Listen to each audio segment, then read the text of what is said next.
नमस्कार दोस्तों, आज की वीडियो में आपका स्वागत है। दोस्तों, जैसा कि आप जानते हैं कि लेखपाल भर्ती एग्ज़ाम की सीरीज़ वीडियो आपके लिए लाई जा रही है। तो इस क्रम में आपका ये नेक्स्ट वीडियो है। तो आज की वीडियो में भी हम लोग पिछली वीडियो की भांति जीएस और करंट अफेयर, ठीक है, जीएस प्लस करंट अफेयर दोनों टॉपिक के साथ वीडियो को कवर करेंगे। तो सबसे पहले हम लोग देख रहे हैं करंट अफेयर। तो करंट अफेयर में आगे देखते हैं सैन्य अभियान। देखिए, जितने भी यहाँ पर पॉइंट्स दिए गए हैं वो एग्ज़ाम ओरिएंटेड हैं, एग्ज़ाम को ध्यान में रखकर ही दिए गए हैं, ठीक है। आप ये करंट अफेयर किसी अन्य परीक्षा के लिए भी यूज कर सकते हैं, जैसे कि बीईओ एग्ज़ाम, ठीक है, बीईओ जो कि अभी हाल ही में होने वाली है, उसके लिए भी समान रूप से उपयोगी होगी। तो चलिए देखते हैं। पहला है आपका अभ्यास इंद्र 2019। देखिए, दो देशों के बीच या दो से अधिक देशों के बीच संयुक्त सैन्य अभ्यास आयोजित किए जाते हैं। तो उन्हीं क्रम में ये पहला है आपका अभ्यास इंद्र 2019। ये आपका हुआ है भारत और रूस के बीच, और ये कहाँ पर हुआ है? झांसी, पुणे, गोवा, यानी कि भारत में इसका आयोजन हुआ है, झांसी, पुणे और गोवा में, राइट। दूसरा है आपका हैंड इन हैंड। ये आपका होता है भारत और चीन के बीच, और ये 8वां क्रम में है, यानी कि 8वीं बार आयोजित हुआ है, और ये भारत के मेघालय राज्य में आयोजित हुआ है, ठीक है। तो पॉइंट्स को आप ध्यान रखिएगा। आगे देखते हैं सूर्य किरण 2019। तो ये जो सैन्य अभ्यास है ये भारत और नेपाल के बीच आयोजित होता है, और 14वीं बार ये इस बार आयोजित हुआ है नेपाल के सालझंडी में। एक पॉइंट आप ध्यान रखेंगे कि जितने भी ये सैन्य अभ्यास मैं आपको बता रहा हूँ, ये इन्हीं देशों के बीच हर बार आयोजित होते हैं। जैसे अगर हम बात करें मित्र शक्ति 2019, ये भारत और श्रीलंका के बीच ही हर बार आयोजित होता है, और इस बार 7वां क्रम था, और पुणे महाराष्ट्र में इसका आयोजन किया गया था, राइट। आगे देखते हैं दष्ट लिख 2019। तो दष्ट लिख 2019 भारत और उज्बेकिस्तान के बीच आयोजित हुआ, और ताशकंद में इसका आयोजन हुआ था, राइट। तो आप ध्यान रखेंगे। अभ्यास शक्ति 2019 भारत और फ्रांस के बीच आयोजित हुआ, और ये आपका राजस्थान राज्य में आयोजन किया गया था, राइट। आगे धर्म गार्जियन। धर्म गार्जियन 2019 सैन्य अभ्यास भारत और जापान के बीच आयोजित हुआ, मिजोरम राज्य में, राइट। तो पॉइंट्स को आप ध्यान रखिए। आगे बात करते हैं अगले अभ्यास के बारे में। यह है शिन्यू मैत्री 2019। ये भारत और जापान के बीच दूसरा अभ्यास रहा, लेकिन ये वायुसेना पर केंद्रित रहा है, और पश्चिम बंगाल में इसका आयोजन किया गया, ठीक है। आगे देखते हैं वज्र प्रहार 2019। ये भारत और अमेरिका के बीच इसका आयोजन हुआ, और अमेरिका में ही सिएटल में इसका आयोजन किया गया था, ठीक है। नेक्स्ट है आपका एक्वेरियन 2019। ये भारत और मालदीव, जो कि मालदीव भारत के दक्षिण में स्थित देश है, तो भारत और मालदीव के बीच एक्वेरियन 2019 का आयोजन हुआ पुणे में, ठीक है। बहुत ही महत्वपूर्ण पॉइंट्स को यहाँ पर हम देख रहे हैं, बहुत ही इंपॉर्टेंट परीक्षा की दृष्टि से ये सभी सैन्य अभ्यास हैं। इनको एक एक करके आपको याद कर लेना है, ठीक है।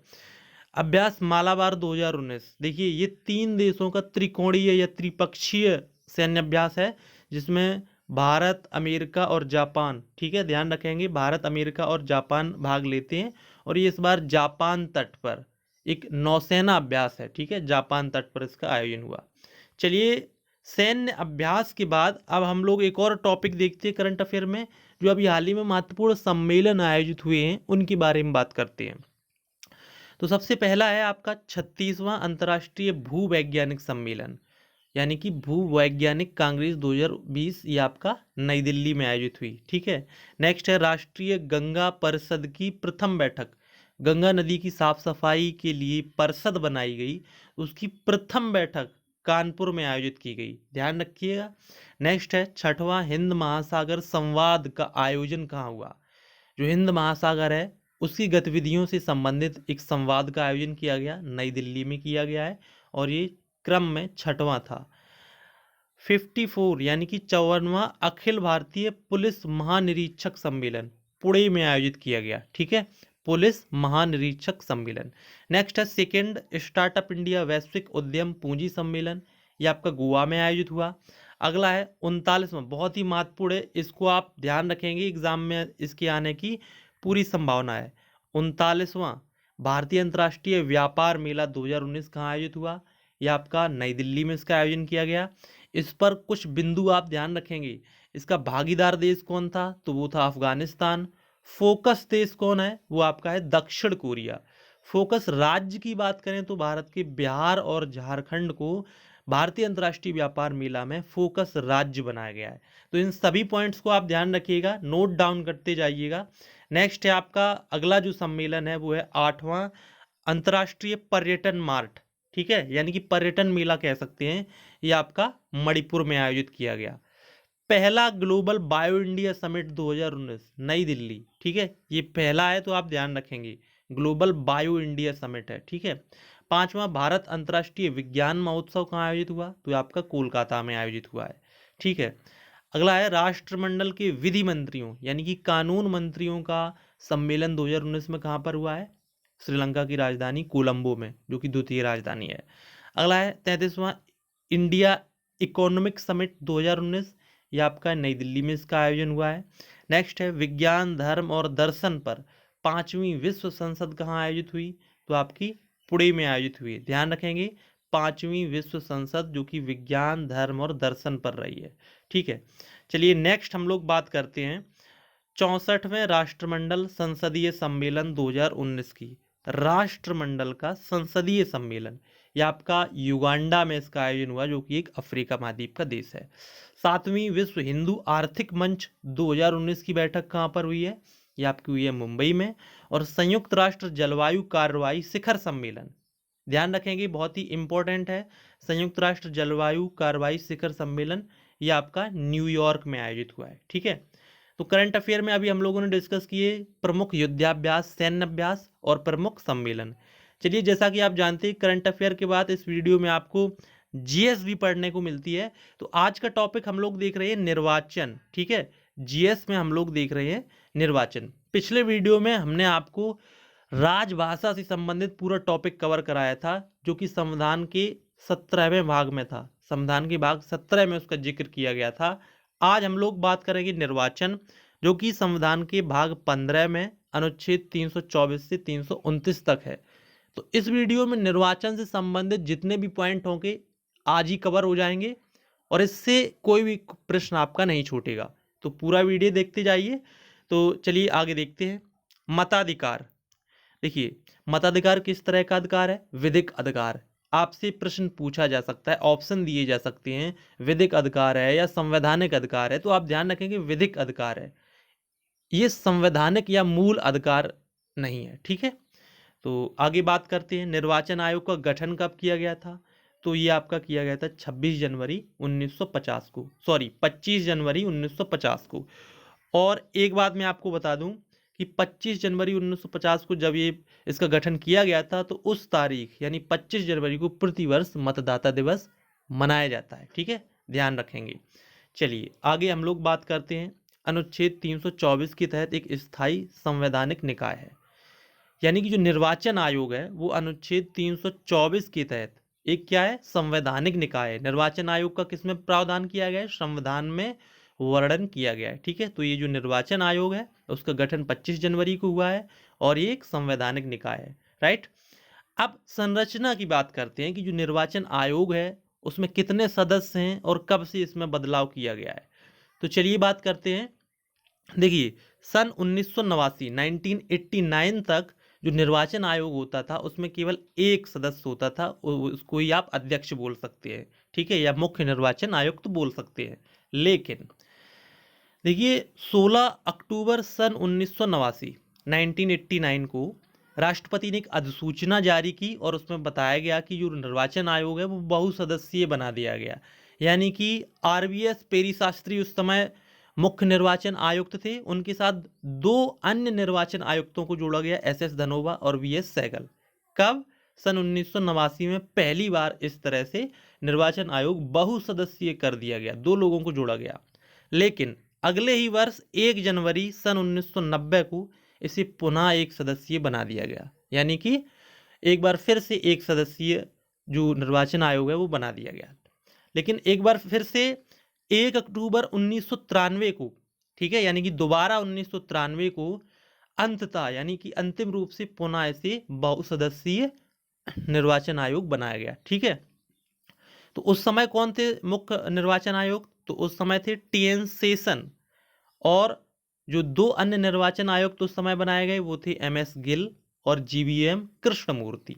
ठीक है, तो अंतिम रूप से आप इन्हें ध्यान रखेंगे, TN शेषन को, जो कि उस समय मुख्य निर्वाचन आयुक्त थे। ठीक है, इन्होंने बाद में राष्ट्रपति का चुनाव भी लड़ा था।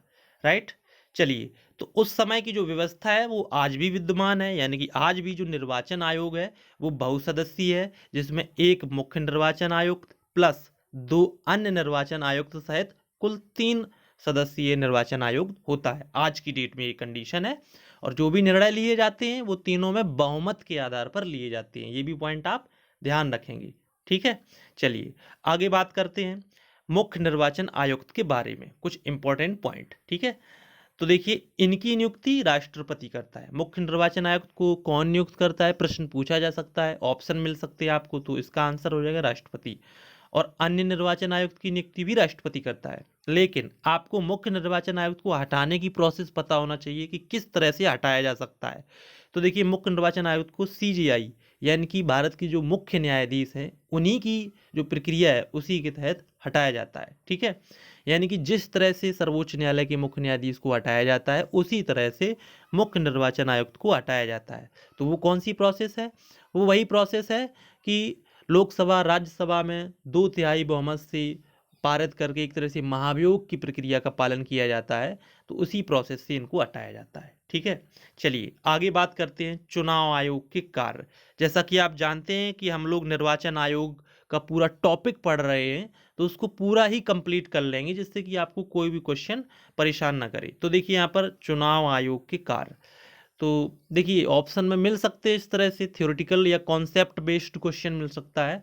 तो इसका पहला काम है निर्वाचन क्षेत्रों का परिसीमन करना, यानी कि जो भी निर्वाचन क्षेत्र है उनमें सीटों को बढ़ाना घटाना। ठीक है, इस तरह की प्रक्रिया परिसीमन कहलाती है, और 1952, 61, 67 और 2002 में ये परिसीमन हो चुका है। दूसरा काम है मतदाता सूचियों को तैयार करना चुनाव के पहले।